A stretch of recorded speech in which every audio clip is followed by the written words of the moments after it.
안녕하세요. 미디어 데모스 류PD입니다. 행동하는 의사의 임닥터입니다. 행동하는 의사회와 미디어 데모스가 함께하는 보건의료 무엇이든 물어보세요 시간입니다. 이번 시간에는 당뇨병은 어떤 사람이 잘 걸리는지에 관한 질문이 들어왔습니다. 저기 먼저 읽어드릴게요. 네. 당뇨병은 어떤 사람이 잘 걸리나요? 당뇨병은 유전이라는 말도 있고 부자병이라는 말도 있던데 당뇨병 걸리는 사람은 따로 있는 건가요? 네, 당뇨병은 뭐 가족력 이런 거를 많이 따지기도 하고 또 뭐 세종대왕부터 해서 그러니까 이제 왕이 걸리는 병이다 뭐 이런 얘기도 있잖아요. 이게 이제 몇 가지 사실은 좀 약간 구분된 내용들이 좀 섞여 있어요. 섞여 있기는 한데 의사들은 어떤 병이 있으면 병의 위험 요인이라는 표현을 쓰거든요. 그런 요인을 갖고 있는 분들이 그 병에 잘 걸린다. 네, 마찬가지로 당뇨병도 그런 게 있습니다. 그래서 당뇨병도 어떤 요소를 가지고 있는 분들이 그렇지 않은 분보다는 당뇨병에 잘 걸리더라. 그래서 아마 그런 부분을 좀 말씀을 드리면 이분의 그 어떤 궁금증이 좀 해소되지 않을까 이렇게 생각이 됩니다. 아, 그렇군요. 네네. 그러면 이러한 대답을 제가 유추해보고 있는데 뭐 100% 유전도 아니고 그럼 모든 병이 그래요. 이거는 이렇다고 그러니까 예를 들어 이런 요소가 있으면 무조건 걸리는 게 아니라 그런 요소가 없는 분에 의해서보다는 잘 걸린다. 이렇게 좀 생각하면 될 것 같고요. 그래서 잘 알려진 요소는 첫 번째 나이입니다. 네, 나이가 좀 더 드신 분들이 안 드신 분보다는 당뇨병이 잘 걸리고요.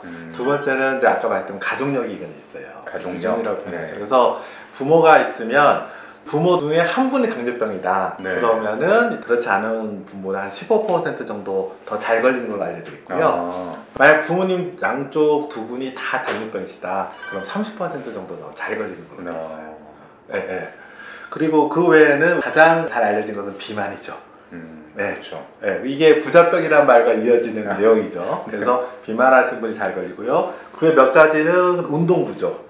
연관이 있죠. 그 다음에 이제 탄수화물을 많이 드시거나 과식하시는 분, 그리고 흡연, 과음, 스트레스 이런 것들이 또 잘 알려져 있습니다.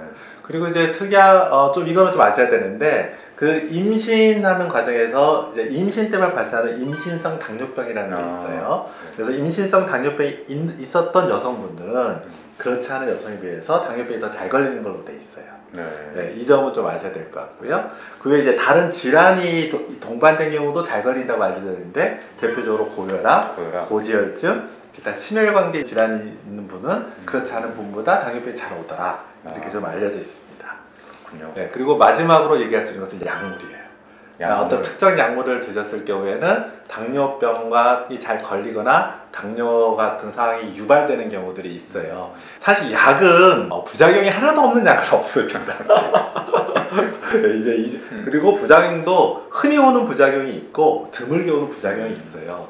그런 점을 잘 생각을 하셔서 이야기를 좀 들으셨으면 정보를 받아들였으면 좋겠고요. 그런데 이 당뇨와 관련해서는 대표적으로 몇 가지를 얘기할 수 있는 게 가장 중요한 건 스테로이드입니다. 스테로이드? 스테로이드를 드시게 되면 혈당은 무조건 올라가요. 그래서 이 스테로이드가 이제 다양하게 쓰이지만 이제 그런 점이 있다는 게 좀 중요하고요. 그다음 두 번째로 얘기 드릴 수 있는 것은 비정형 항정신성 약물이라는 게 있는데요. 이런 경우에 이제 당뇨병이 좀 더 잘 오는 것으로 돼 있어요. 그 다음에 이제 이거는 경구형 피임약. 먹는 피임약 중에 특히 이제 여성 호르몬 중에서 에스트로겐 성분이 좀 더 많이, 그러니까 고용량이 있는 경우에 혈당이 좀 오르는 경향들이 있고, 근데 이거는 일반인 모두에게보다는 경구 피임약의 경우는 당뇨병에 걸릴 고위험군 그런 요인이 있는 분들의 경우에 그거 점이 더 잘 드러나는 것으로 알려져 있어요. 근데 아까 제 스테로이드 있죠. 이거는 고위험군이 아닌 분도 나타나요. 그래서 사실 약물로 보면 대표적인 건 스테로이드고요. 그 외에도 이제 아까 말했던 몇 가지 약물들이 당뇨, 혈당을 좀 올리는 그런 역할을 좀 한다. 그런 말씀드릴 수 있습니다. 사실은 위험 요소 중에 첫 번째 나이를 얘기하셔서 정상 체중을 유지하고 이런 분들도 나이를 먹으면 또 당뇨에 걸릴 위험성이 높아진다는 점점 올라가죠. 그러니까 왜냐하면 이제 이건 이제 노화죠. 왜냐하면 인슐린은 췌장의 베타 세포라는 곳에서 만들어내거든요. 있거든요. 네. 그러니까 인슐린이 췌장에서 만들어낸 능력, 그 다음에 몸의 혈당을 조절하는 능력이 떨어지는 거죠, 전반적으로. 네. 그러니까 그건 당연히 나이가 들수록 떨어지겠죠. 그래서 아까는 그 위험 요소를 한번 쭉 다 말씀드려봤는데 네. 이거를 크게 한번 또 이렇게 구분해 볼 수도 있어요. 하나는 우리가 어떻게 할 수 없는 요소. 나이 어쩔 수 없잖아요. 그 다음에 가족력 어쩔 수 없잖아요. 이런 요인을 가지신 분은 아, 내가 당뇨에 걸릴 확률이 더 높구나. 이렇게 생각하면은 예방, 좀 더 적극적으로 예방하는 것 외에 방법은 없습니다. 네. 네, 그래서 당연히 이제 주기적으로 자기가 혈당 검사하면서 추이를 봐야 되겠고요. 그 다음에 당뇨병 예방은 우리가 당뇨 전 단계에 있는 분들이 당뇨병 되기 전에 예방할 수 있는 것은 우리 많이 얘기했지 않습니까? 네. 균형 잡힌 식단, 그 다음에 꾸준한 운동, 네. 그 다음에 체중 적절한 체중 관리. 이 세 가지를 역시 이분들도 철저히 해가지고 추이를 보는 것이 좀 필요할 것 같고요. 근데 나머지 요소들은 우리가 어떻게 보면은 조절할 수 있다. 물론 나머지 요소들 중에서도 조절하기 힘든 게 있죠. 대학이나 어떤 스트레스적 상황. 내가 좀 직장에서 어떤 스트레스를 받는다. 아, 나 직장 때려치려 이러기 쉽지 않잖아요. 하지만 어쨌든 이거는 뭔가 조절은 우리가 할 수 있는 요소이기 때문에 그런 요소들은. 근데 또 흡연 음주 계속 하시는 분은 이게 다 불가피한 상황이다. 내가 회사를 못 때려치니까 그걸 달래기 위해서 담배도 피고 술도 마시는 거지. 이렇게 또 설명하실 것 같은데. 변명입니다. 그건 변명일 뿐입니다. 그러니까 우리가 조절이라고 했을 때는 의학적으로 본다면, 그러니까 고정된 상수냐, 나이하고 가족력은 이제 상수라면 나머지는 변수다, 이런 측면이고요.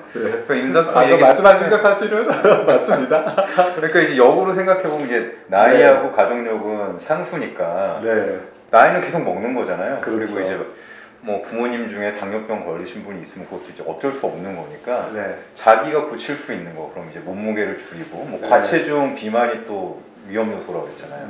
뭐 그런 거라든지 이제 담배를 피고 있으면 나이 들면서부터 이제는 끊어야 될 때가 점점 더 다가오고 있구나. 그러니까요. 술도 좀 덜 먹거나 안 먹어야 될 때가 오고 있구나. 이렇게 생각하는 수밖에 없겠네요. 그래서 결과적으로 이 요소들을 쫙 가려보면은 우리가 아까 말씀드렸던 당뇨 전 단계에 있는 분들이 당뇨될 때 우리가 예방하기 위해서 하는 거 있죠. 아까 말씀드린 세 가지. 이 세 가지가 그 위험 요소를 줄이는 게 대부분인 거죠.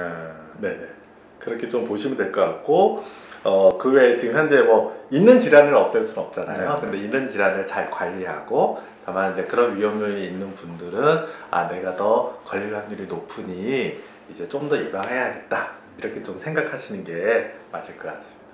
네, 잘 알겠습니다. 그런데 이 질문을 하신 분이 이제 부작병이다 당뇨는 그런데 이게 맞는 얘기인가요? 아, 그러니까 이게 반은 맞고 반은 틀린 거예요. 반반이로. 그러니까 이제 뭐냐면 우리가 그러니까 당뇨 위험 요인 중에 아까 봤던 비만이 있잖아요. 아까 뭐 세종대왕 얘기도 하셨는데 세종대왕도 굉장히 그 비만하신 것으로 좀 알려져 있잖아요. 그러니까 예전에는 잘 사는 사람들이 비만했고 심지어 이제 뱃살도 부의 상징이었죠. 그때는.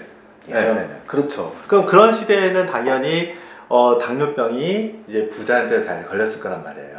근데 요즘은 이제 우리가 당뇨병에 대한과 그다음 건강에 대한 많은 정보들이 돼 있잖아요. 요즘은 오히려 부자들은 관리를 해요. 제대로. 운동도 잘하고 그다음 식단도 조절 잘하고, 반면에 경제적으로 열악하고 그 다음에 그런 마음과 시간적 여유가 없는 분들은 칼로리를 위주로 먹잖아요. 뭐 정크푸드도 먹고 패스트푸드도 먹고, 그러다 보니까 사실은 비만 자체가 지금은 부자한테서 많은 게 아니라 오히려 경제적으로 소득이 낮은 분들에서 비만율이 더 높아요. 그렇기 때문에 지금 시대의 변화에 따라서. 그렇죠. 시대 변화에 따라서. 그렇기 때문에 지금은 부작병이라고 할 수는 없어요. 그리고 그거는 우리나라뿐만 아니라 전 세계적으로도 그렇고요. 그래서 반은 맞고 반은 틀리다. 이렇게 좀 생각을 해볼 필요가 있을 것 같습니다. 알겠습니다. 네, 행동하는 의사회와 미디어 데모스가 함께하는 보건의료, 무엇이든 물어보세요. 이번 시간에는 당뇨병은 어떤 사람이 잘 걸리나요? 라는 질문을 가지고 이야기를 나눠봤는데요.